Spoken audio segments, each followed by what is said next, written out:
Hey, Stemsters. Mr. Santella here with another Cultures of Dignity lesson. This week's lesson is about cognitive load. This is super cool. Well, I think it's cool, but I'm a brain nerd and learning about how our brain works and takes in memories and retrieves them, I think that's pretty cool. So, coming from a brain nerd, this lesson's pretty cool. All right. Let's go ahead and review a couple lessons that we've done. So, the 10 elements of dignity.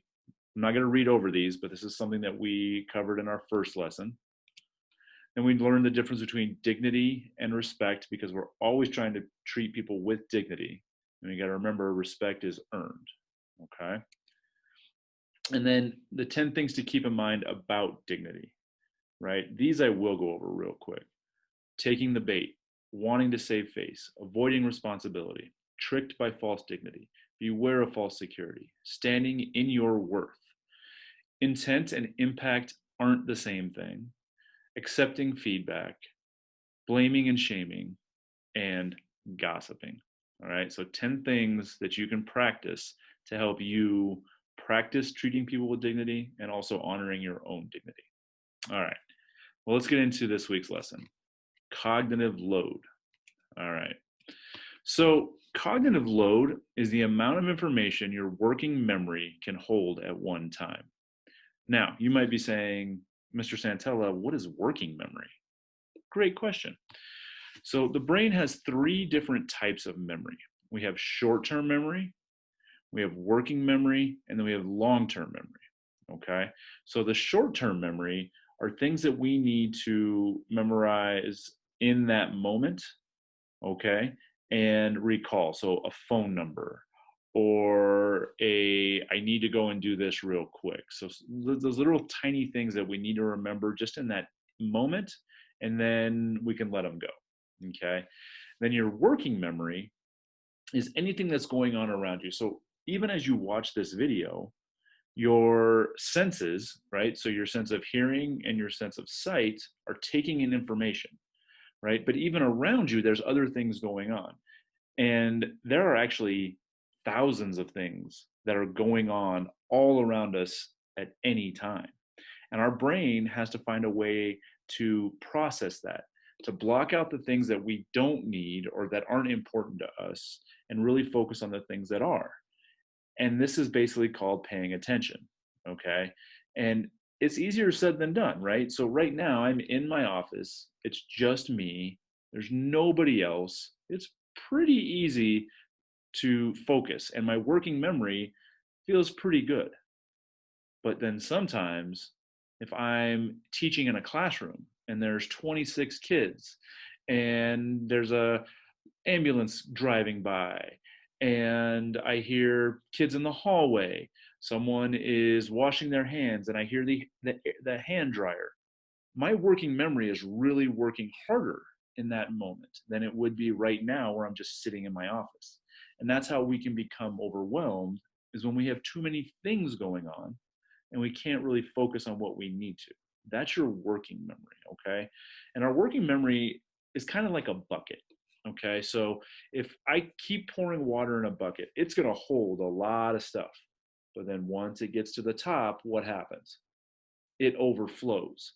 And some of what that bucket is holding is gone. Our memory's that same way.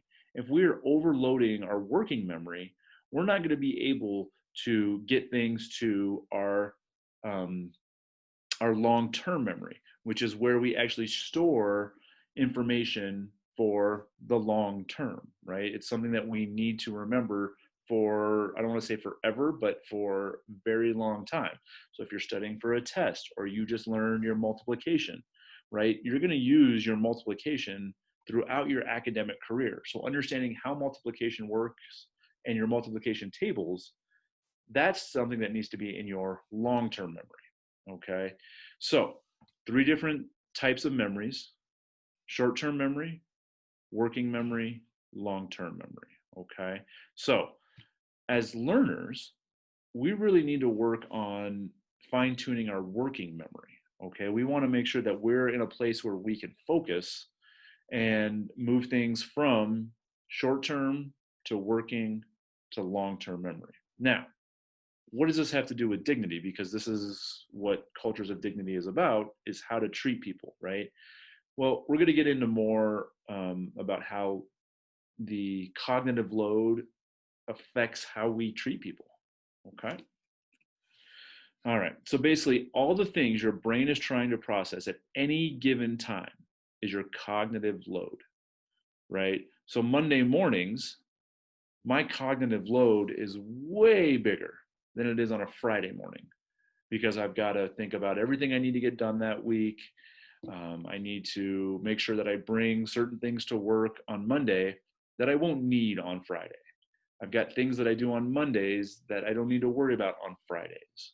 Okay, so your cognitive load definitely changes depending on your environment, the day, just your mood as well. Okay. Okay. So your brain can only process so much. Like I said, it's a bucket, right? It can only hold so much before it starts spilling out and you lose whatever it's holding. Okay. So if you're carrying a heavy load, or if one thing is taking up a lot of space in your brain, you have less resources to spread around. So if I come to school one day and I had a really, really bad morning, let's say I'm driving to work and I get a speeding ticket. Well, I get to work and I'm really thinking about, oh man, I can't believe I got a speeding ticket. I got to pay all this money. Man, I might have to go to court for this. I'm not thinking about what the things I need to work on at work or at school or whatever it is. Okay, because my load, right, my cognitive load, my bucket has been filled halfway with, oh no, I got a speeding ticket. So I don't have that much space left to think about all the other things that I have to do. So if you have something really stressful going on, it can be really hard to focus on anything else or control your emotions. So different things fill your bucket at different rates, right? So a speeding ticket is going to take up more of my cognitive load, my cognitive space, than if I get a little splinter, right? Well, I don't want either of those, but a splinter, I can go and take it out and I'm done, right? So that space it took in that bucket in my cognitive space is gone. Where the speeding ticket, I might be thinking about that all day. I might be thinking about it all week. So it's going to take up important space in my brain that I could be using to think about other things. All right, so thinking about cognitive load is an important part of thinking about others. So here's the tie-in to why it's important to understand cognitive load and how it ties to how you interact and treat other people. So we're all processing a lot all the time. Like I said, there's constantly things going on around us, right?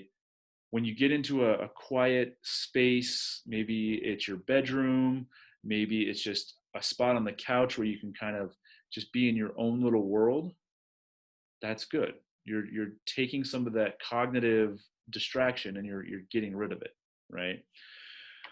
We don't know what other people are carrying. That's the thing.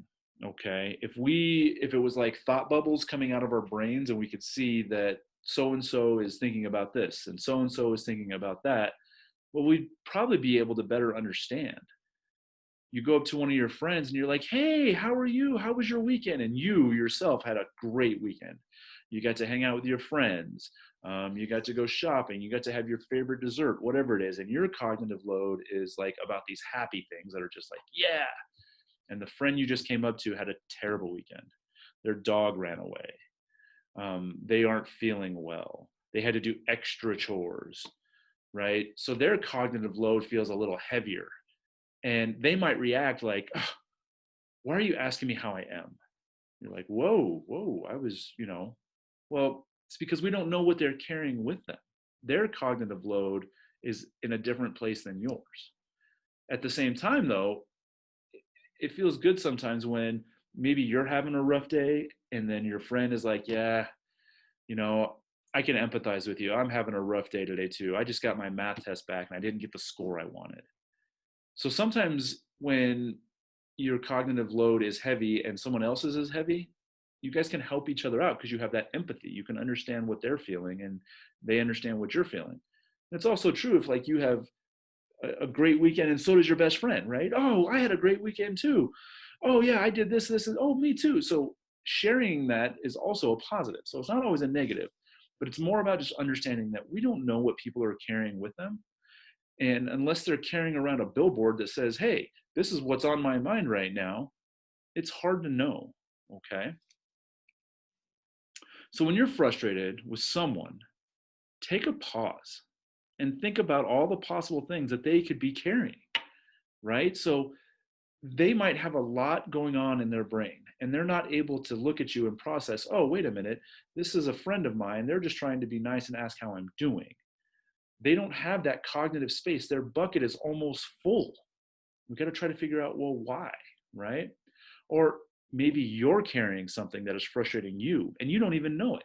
You might have something that is just keeps bothering you and you're not thinking about it, right? I've talked about metacognition in one of the other lessons, and that's thinking about our thinking, okay? And it's super important to sit back and say, okay, wait a minute, what am I carrying with me? Because if we can think about it, maybe it's something that we can take out of our cognitive load and set to the side. So, yes, okay, I got a speeding ticket. You know what? I'm just going to deal with that when I get home from work. Boom, I just took it out of my bucket. I opened up more space for my cognitive load so I can be more present. Now, I still have to deal with it when I get home, but I don't have to deal with it until I get home. Okay. And that's a great thing. When I come into work in the mornings, I try to always come in with a fresh mind, no matter what's going on around me, especially now in the world we're living in where it seems like we're being bombarded with really bad information or bad news all the time. You really got to say, okay, I'm going to make it, I'm going to make a conscious effort to be positive today or to take the negative things out of my cognitive load, set them aside, and come back to them when I'm ready. When you feel overwhelmed, get active with your cognitive load. Okay, so that can mean a couple different things. I've given you examples about taking things out of your bucket and putting them aside, or just dealing with them in the moment and moving on. So if I get a speeding ticket, I can just say, okay, here's what it's going to cost me. Here's my court date. I'm good to go. I'm not going to think about it again because I paid for it and I know when I have to show up for my court date. Okay. So it's gone. I got active with it. But it also can mean literally being active. Our brain releases neurotransmitters that make us feel good when we are active.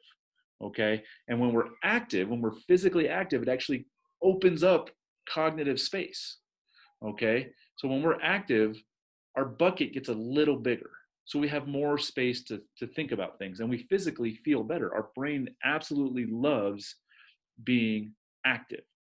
That is a great way to get that bucket to be a little bit bigger, or it also helps us just process things.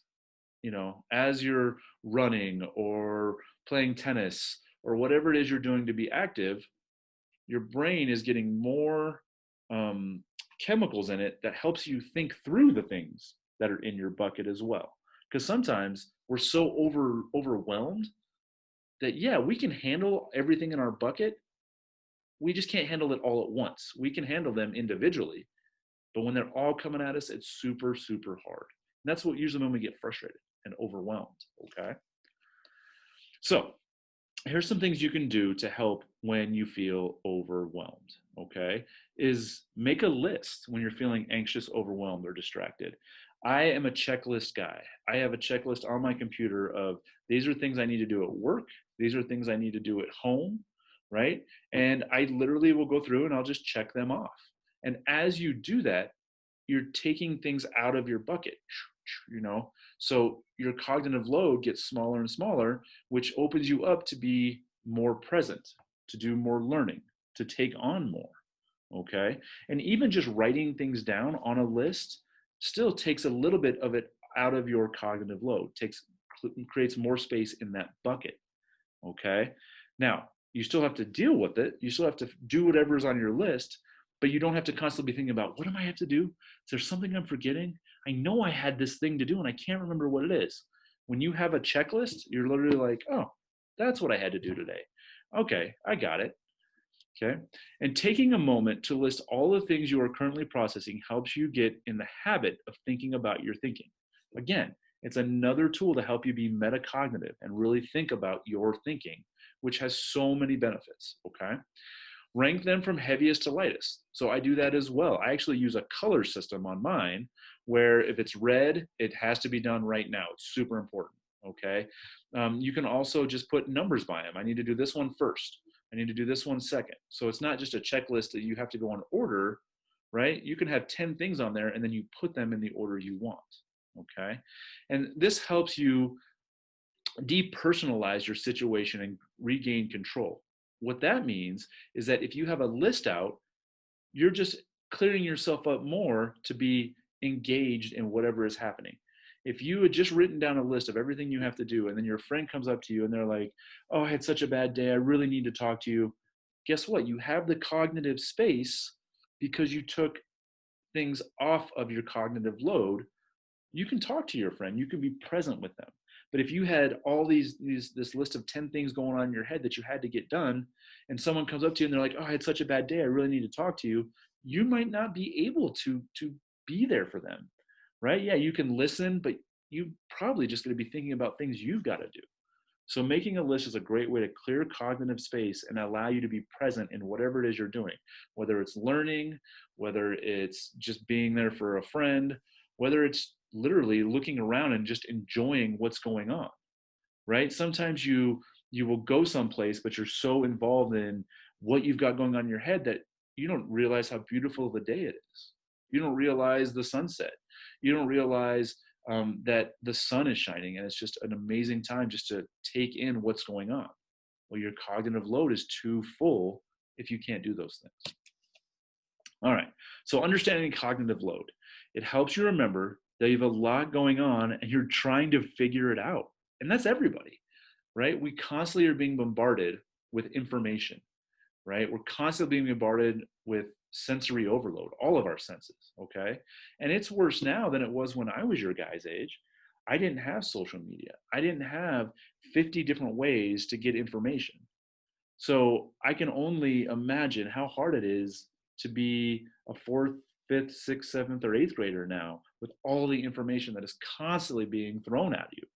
Okay. So it's really important to understand cognitive load and how our brain works so that you can use this amazing tool that you have, your brain, in the best way possible. Okay. Um, Understanding cognitive load also helps you reframe challenging moments. So reframing is something comes to you, you process it, and then you're like, okay, I'm going to change it a little bit, right?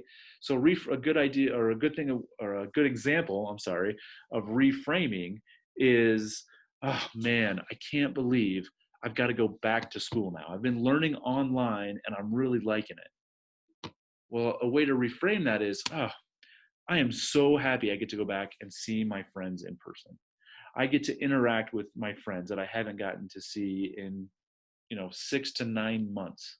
Same situation, but you just reframe it. One had a negative feel to it, and one is a positive feel. That's what reframing is. But you've got to be able to understand your cognitive load and what you're carrying in order to reframe it. So if I go back to the speeding ticket, I could be like, oh man, I got to pay this money. I got to go to court. My insurance is going to go up, man. Or it could be like, you know what? That was a good lesson. I shouldn't have been speeding. I wasn't paying attention. I'm going to be better, right? Same scenario. One is a negative outlook, one is a positive. That's reframing, okay? And then lastly, understanding cognitive load reminds you that you're not a failure, right? You're not dumb. You're not weak. We all have so much going on that our cognitive load, our brain bucket is full so much. We wake up and it's already half full with everything we have to do that day. So I've given you some strategies to help you maintain and manage that so that you know you're not a failure. You're not dumb. You're not weak. You're just human. Okay. All right. And with that, scholars, remember you matter, your emotions matter, and other people matter. All right. So for this week, same as last week, I got way more responses last week than I have the first 2 weeks. I got well over 300 responses between Flipgrid and my Google form, and my highest before was 200. So I love that you guys are responding more because I'm giving you more options. So keep it up. The 3 questions I want you to answer this week on Flipgrid or Google Form is, what is cognitive load? Give me a good definition of it. What are the 3 types of memory our brains use? And what are you going to do to help manage your cognitive load? Now, I said make a list. Fine. If you just want to say make a list, cool. But I really want you to think, because everybody's different and everybody does it a different way. And we all know one way that we have been successful when we feel super overwhelmed. What's a way that we feel, or what's something we can do so we don't feel so overwhelmed? That's managing your cognitive load. I give you one example, right? Make a list. There are so many other examples. What has worked for you in the past? Okay. Or what do you want to try? And it could be a combination of more than one. Okay. So those 3 questions, Flipgrid or Google Forms. And I'll see you guys again next week. Bye.